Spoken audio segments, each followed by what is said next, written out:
지금 이 순간 여러분이 가장 두려워하는 일이 있다면 무엇일까요? 평생을 땀 흘려 준비한 노후가 어느 날 단 한 번의 실수로 무너진다면 어떨까요? 여러분은 지금껏 저축하고 연금 넣고 가족에게 부담 주지 않으려 열심히 살아왔습니다. 하지만 만약 여러분이 몰라서 신청 못한 돈이 평생 1억 원 가까이 쌓여 있었다면요. 남들은 받고 있는데 여러분만 모르고 지나친다면 그 억울함은 어떻게 풀 수 있을까요? 오늘 이 시간 제가 들려드릴 이야기는 바로 이 숨겨진 지원금에 대한 것입니다.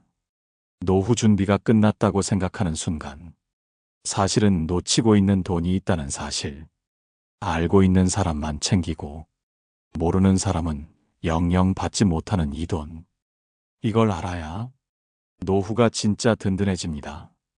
최근 상담을 받으러 오신 정영자 씨의 이야기로 시작해 보겠습니다. 올해 70을 넘긴 정영자 씨는 평생을 교직에 종사하며 성실하게 살아오셨습니다. 퇴직 후 국민연금, 퇴직연금, 조금 남은 저축까지 스스로는 이만하면 괜찮다고 생각하셨습니다. 남편과도 평생을 함께 했고 아이들도 다 결혼해 독립했습니다. 모두가 부러워할 만큼 평범하고 안정된 노후였습니다.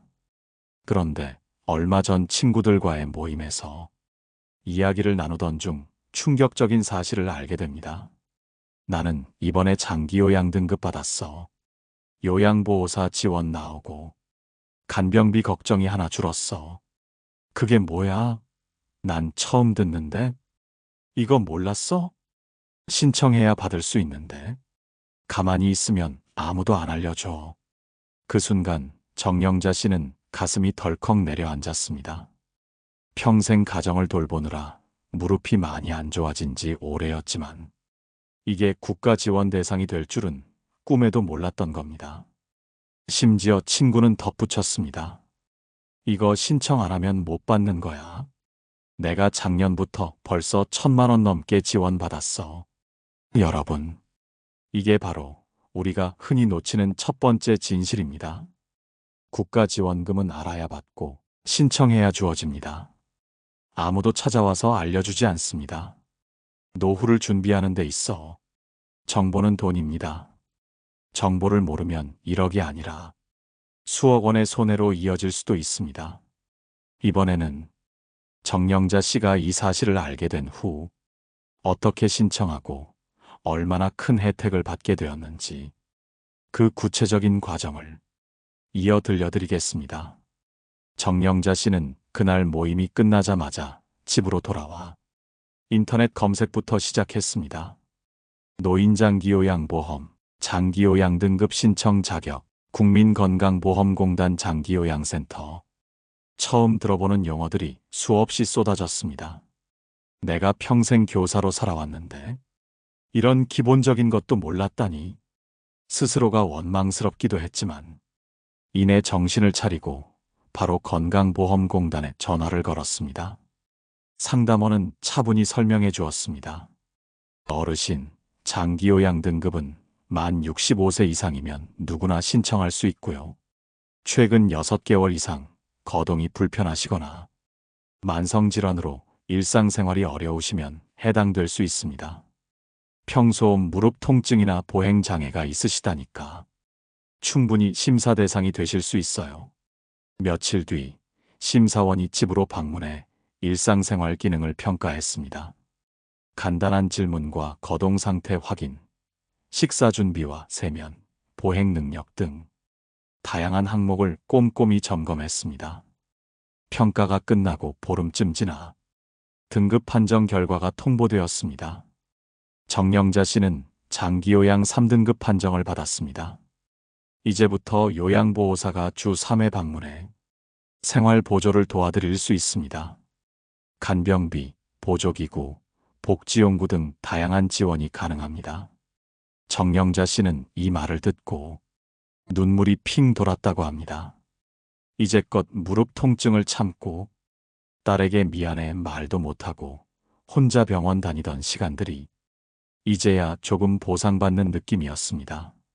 선생님, 이걸 진작 알았으면 얼마나 도움이 됐을까요? 그동안 무릎 수술하고 재활 치료비로 수천만 원 들였거든요. 그 비용의 상당 부분을 지원받을 수 있었다는데 너무 안타깝더라고요. 여러분, 이게 바로 첫 번째 숨겨진 지원금입니다. 장기요양보험 제도는 대한민국 모든 국민건강보험 가입자라면 이미 보험료를 내고 있는 혜택입니다.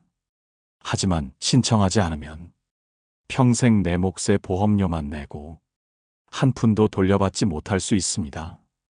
이 장기요양 등급으로 받을 수 있는 지원금은 간병비, 복지용구 대여, 요양시설 이용, 방문 간호 등 넓게 보면 수천만 원에서 많게는 억 단위까지 차이가 납니다. 모르는 게 손해다라는 말이 이럴 때 쓰이는 겁니다. 정영자 씨는 이 기회를 계기로 다른 지원금도 혹시 놓친 게 없는지 철저히 확인하기 시작했습니다. 복지관 상담사를 찾아가며 말했습니다. 저처럼 놓치고 사는 사람이 많겠죠? 상담사는 조용히 고개를 끄덕였습니다. 어르신, 아직 한참 남았습니다. 지금부터가 진짜 시작입니다. 이번에는 정영자 씨가 이어서 알게 된 두 번째 꼭 알아야 할 노후 지원금 이야기를 이어 들려드리겠습니다. 정영자 씨는 장기요양 등급을 받고 난 뒤 복지관 상담실을 찾아갔습니다. 이왕 알아보는 김에 다른 것도 놓치고 있는 게 없을까? 그녀의 마음속에는 이미 정보가 곧 돈이다라는 인식이 뿌리내리고 있었습니다. 상담사는 서류를 살펴본 뒤 조심스럽게 말했습니다. 어르신, 혹시 기초연금은 받으시죠? 네, 기초연금은 작년에 신청해서 받고 있어요. 그렇다면 이제 추가로 확인할 부분이 있습니다. 소득인 정액 기준에 따라 기초생활보장 차상위계층 대상이 될 수 있어요. 정영자 씨는 놀라며 되물었습니다. 그게 뭐죠? 나는 부자가 아닌데 그렇다고 수급자라 할 정도도 아닌데요? 상담사는 웃으며 설명을 이어갔습니다. 바로 그겁니다. 많은 분들이 차상위계층 제도를 오해하세요. 꼭 생활이 극도로 어려운 사람만 해당되는 게 아닙니다. 정해진 소득 기준 이내라면 기초연금 수령자도 추가로 받을 수 있어요. 이건 부끄러운 게 아니라 노후 안전망의 한 축이죠. 그는 자세히 안내해 주었습니다. 차상위계층으로 선정되면 의료비 감면, 복지시설 이용료 감면, 교통비 지원, 문화센터 수강료 감면, 심지어 수도전기요금 감면까지 생활 전반에 걸쳐 다양한 지원을 받을 수 있었습니다. 특히 나이 들면 병원비가 걱정이잖아요. 의료비 본인 부담 경감이 가장 크죠. 수술 한 번, 입원 몇 번만 해도 수백만 원 차이가 납니다. 정영자 씨는 놀라움을 감추지 못했습니다. 이걸 왜 아무도 안 알려준 걸까요? 이런 혜택이 이렇게 많은데도 몰랐다니. 사실 이런 복지 정보는 누군가 알려주지 않으면 자발적으로 찾아보는 사람이 적습니다.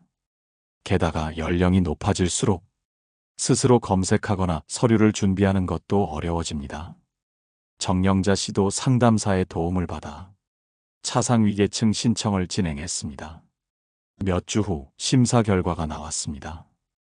그녀는 추가로 차상위 의료급여 대상자로 선정되었습니다. 이제 입원할 때 병원비 부담이 10분의 1 수준으로 줄어들고 일상적인 복지시설 비용도 대폭 줄어들게 되었습니다. 선생님, 이게 진짜 노후 준비라는 걸 이제야 실감해요. 돈을 더 모으는 것만이 준비가 아니었네요. 정보를 알고 권리를 찾는 게 진짜 중요한 거였어요. 여러분, 이처럼 두 번째 지원금은 기초생활보장제도의 차상위계층 혜택입니다. 이 부분은 소득, 재산, 가족 구성 등에 따라 기준이 세분화되어 있어 스스로 확인하기 어려울 수 있습니다. 그래서 복지관, 주민센터, 건강보험공단 상담을 활용하는 것이 핵심입니다. 철학자 에픽테토스는 말했습니다. 불행은 무지가 만든다. 알아야 두려움이 사라진다. 이번에는 정영자 씨가 마지막으로 알게 된 세 번째, 그리고 노후 안정의 결정적 역할을 하는 숨겨진 지원금을 이어서 들려드리겠습니다. 정영자 씨는 차상위계층까지 지원을 받게 되며 노후 걱정이 한결 줄어들었습니다. 하지만 마음 한켠에는 여전히 집 문제에 대한 불안이 있었습니다. 나도 나이 들어 병상에 오래 눕게 되면 혹시라도 간병비가 더 많이 들고 아이들한테 부담 줄까봐 그게 걱정이야. 그런 정영자 씨에게 복지관 상담사는 조용히 새로운 제도를 소개했습니다. 어르신, 혹시 주택연금 들어보셨습니까? 주택연금이요? 그거 집 팔아버리는 거 아니에요? 나중에 자식들이 집 못 받는다던데. 많은 분들이 주택연금을 이렇게 오해합니다. 하지만 상담사는 차분히 설명을 이어갔습니다. 아닙니다. 주택연금은 국가가 보증하는 제도입니다. 살고 있는 집을 담보로 국가에 맡기고 그 대신 매달 일정액을 연금처럼 받으면서 평생 그 집에 거주할 수 있습니다. 집을 팔거나 비우는 게 아니고요. 거주하는 동안은 평생 내 집입니다. 정영자 씨는 깜짝 놀랐습니다. 그럼 내가 죽을 때까지 내 집에서 살면서 연금도 받고 병원비나 요양비 부족한 부분을 그걸로 충당할 수 있다는 거예요? 맞습니다. 요즘 집값이 오르면서 집은 있는데 생활비가 빠듯한 어르신들이 많습니다. 이 제도를 활용하면 집이라는 자산을 유지하면서도 생활비 걱정을 크게 덜 수 있습니다. 정영자 씨는 고민에 빠졌습니다. 오랫동안 아이들에게 물려주려고 집만은 건드리지 않으려 했던 마음이 있었습니다. 하지만 상담사는 조심스럽게 덧붙였습니다. 어르신, 자식들은 어머니가 건강하고 편안하게 사시는 걸 더 바랄 겁니다. 지금 어머니가 스스로 병원비 걱정 없이 문화생활도 누리고 간병 걱정도 덜 수 있다면 그게 오히려 자식에게도 짐을 덜어주는 겁니다. 며칠을 고민한 끝에 정영자 씨는 결국 주택연금 상담을 받으러 갔습니다. 현재 시가 약 5억 원 정도의 아파트를 보유한 그녀는 매달 100만 원이 넘는 금액을 평생 받으며 이 집에 거주할 수 있다는 안내를 받았습니다. 생각보다 훨씬 안정적이고 합리적인 제도더라고요. 평생 내 집에서 살면서 생활비를 일정하게 받을 수 있으니까 아프거나 요양기간이 길어져도 자금 걱정이 훨씬 줄어들 것 같아요. 주택연금은 이렇게 집을 보유했지만 소득이 부족한 중산층 노년층에게 사실상 숨겨진 제3의 국민연금 역할을 해줍니다. 특히 자식이 독립한 뒤 부부 단둘이 남은 노후에는 이 안정감이 엄청난 심리적 여유를 만들어줍니다. 여러분, 노후의 위험은 단순한 수입 부족이 아니라 예상치 못한 지출의 증가입니다. 주택연금은 바로 그 위험을 장기간에 걸쳐 안정시켜주는 아주 실질적인 제도입니다. 집은 자산입니다. 그 자산을 잠들게 두지 말고 내 노후의 든든한 연금으로 활용하는 방법. 이것이 바로 세 번째 핵심 지원금입니다. 철학자 장폴 사르트르는 말했습니다. 자유란 선택의 기회를 갖는 것이다. 이번에는 정영자 씨가 이렇게 모든 지원 제도를 활용하면서 어떻게 노후의 완전한 자유와 행복을 찾아가는 마지막 이야기를 이어 들려드리겠습니다. 정영자 씨는 주택연금까지 가입을 마치고 나니 마침내 진정한 안정감을 느꼈습니다. 그녀는 더 이상 혹시 무슨 일이 생기면 어떡하나 하는 두려움에 사로잡히지 않았습니다. 병원비 걱정, 간병비 걱정, 생활비 걱정이 모두 줄어드니 하루하루의 삶이 달라졌습니다. 아침이면 햇살 가득한 창가에 앉아 차 한 잔을 마시며 책을 읽고 오후엔 복지관에서 친구들과 서예 교실에 참여하고 주말이면 손주들과 소풍을 다녀옵니다. 그녀는 처음으로 노후라는 시간이 이렇게 행복할 수도 있구나를 실감했습니다. 무엇보다 자식들에게 부담 주지 않아도 된다는 안도감이 삶 전체를 가볍게 만들어 주었습니다. 딸아, 이젠 내가 혹시 아파도 걱정 말고 너희 인생 살 거라. 엄마는 국가 덕에 든든하니까. 자식들도 어머니의 밝아진 모습을 보며 흐뭇해했습니다. 엄마, 우리도 배워야겠어요. 이런 제도가 있다는 걸 이제야 알았다니. 엄마가 이렇게 정보를 챙겨준 덕분에 우리도 마음이 편해요. 정영자 씨는 복지관 동아리에서 만난 또래 친구들에게도 자신이 알아낸 지원금을 적극 알려주기 시작했습니다. 나도 몰랐는데 이걸 알고 나니 평생 몇 천, 아니, 억 단위로 손해볼 수도 있었더라니까. 장기요양 등급, 차상위계층, 그리고 주택연금까지 다 챙겨야 진짜 노후가 든든해. 동아리 친구들 역시 놀라워했습니다. 에이, 우리는 그런 거 대상 아닐 거야. 그게 아니라니까. 이건 가진 재산이 많고 적고 문제가 아니고 신청 여부에 달려있는 거라니까. 신청하면 받을 수 있는 권리가 우리한테 이미 있대. 이렇게 입소문은 점점 퍼져나갔습니다. 정영자 씨는 마치 작은 복지 상담사가 된 듯 복지관 안팎으로 바쁘게 움직이며 정보를 나눴습니다. 그녀의 인생 이막은 누군가의 짐을 덜어주고 두려움을 덜어주는 행복한 봉사로 이어지고 있었습니다. 여러분, 이처럼 노후의 진짜 무기는 단순한 저축이 아닙니다. 정보입니다. 내가 어떤 제도를 활용할 수 있는지 그 정보를 아는 사람만이 노후의 불안을 크게 줄일 수 있습니다. 국가는 제도를 만들어 놓지만 찾아내는 건 결국 개인의 몫입니다. 내가 몰라서 놓친 혜택은 남들이 대신 가져가는 것이 아닙니다. 그냥 사라지는 겁니다. 그래서 정보는 곧 내 권리이고 내 돈입니다. 철학자 존 로크는 말했습니다. 권리는 주장하는 사람의 것이다. 이번에는 정영자 씨가 이 모든 준비를 마친 후 진짜 행복한 노후를 시작하는 마지막 이야기를 이어 들려드리겠습니다.